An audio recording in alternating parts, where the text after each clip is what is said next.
మరికొన్ని గంటల్లో ఆంధ్రప్రదేశ్ ఫలితాలు అనేటివి రాబోతూ ఉన్నాయి. చాలామంది నాయకుల భవితవ్యం అనేది తేలబోతూ ఉంది. పులివెందులో వైఎస్ జగన్మోహన్ రెడ్డి గారి మెజారిటీ ఎంత ఉండొచ్చు, కుప్పంలో చంద్రబాబు నాయుడు గారి పరిస్థితి ఎలా ఉండొచ్చు, గెలిస్తే మెజారిటీ తగ్గుతుందా పెరుగుతుందా గతంతో పోలిస్తే, అండ్ పిఠాపురం నుండి పోటీ చేస్తున్న పవన్ కళ్యాణ్ సో అసెంబ్లీలో అడుగు పెట్టాలనే కల కనీసం 15 సంవత్సరాల తర్వాత నెరవేర్చుకుంటారా? ఎప్పుడో 8లో వచ్చారు రాజకీయాల్లోకి, 24లో అయినా కూడా కనీసం చట్టసభల్లో అడుగు పెడతారా? ఈ అన్ని ప్రశ్నలకు కూడా మరికొన్ని గంటల్లో సమాధానం దొరకబోతూ ఉంది. అయితే పోస్టల్ బ్యాలెట్ ఈసారి దాదాపు 5,40,000 ఓట్ల వరకు పోలయ్యాయి.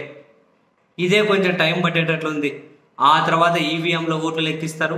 అవి అయిపోయిన తర్వాత ఎక్కడైనా కనుక ఈవీఎంలు కనుక మొరాయిస్తే అప్పుడు ఆ స్లిప్పులు తీసి లెక్కిస్తారు. అవి లాస్ట్లో లెక్కిస్తారు అటువంటి ఉన్న చోట.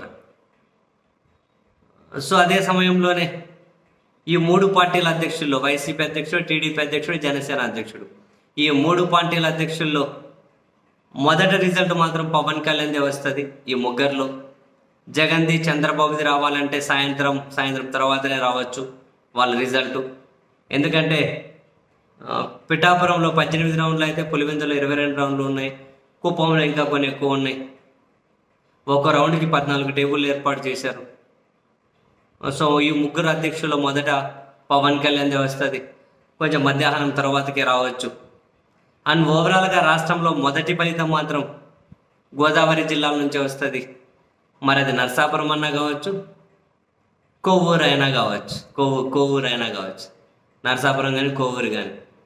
కొవ్వూరు 1,43,000 ఓట్లేమో పోలైతే నరసాపురం 1,58,000 ఓట్లేమో పోలయ్యాయి.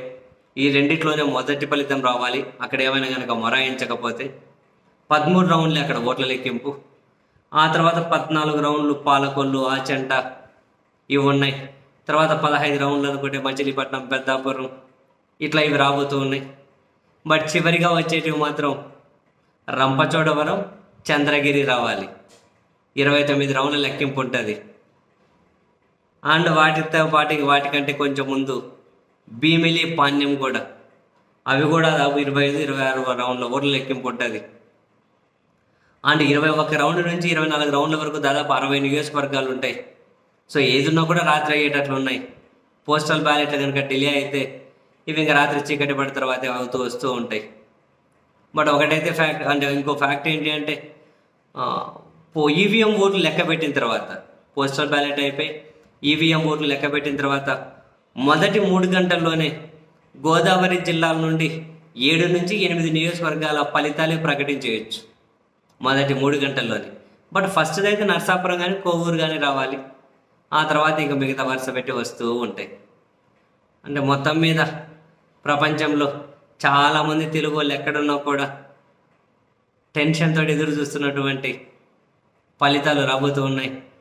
మరికొన్ని గంటల్లోనే మొదట బోని ఎవరు కొడతారు, చివరి ఎవరు ముగిస్తారు, ఓవరాల్గా అధికార పీఠం ఎవరిది, ఈ అన్ని విషయాలు అయితే తేలాల్సి ఉంది.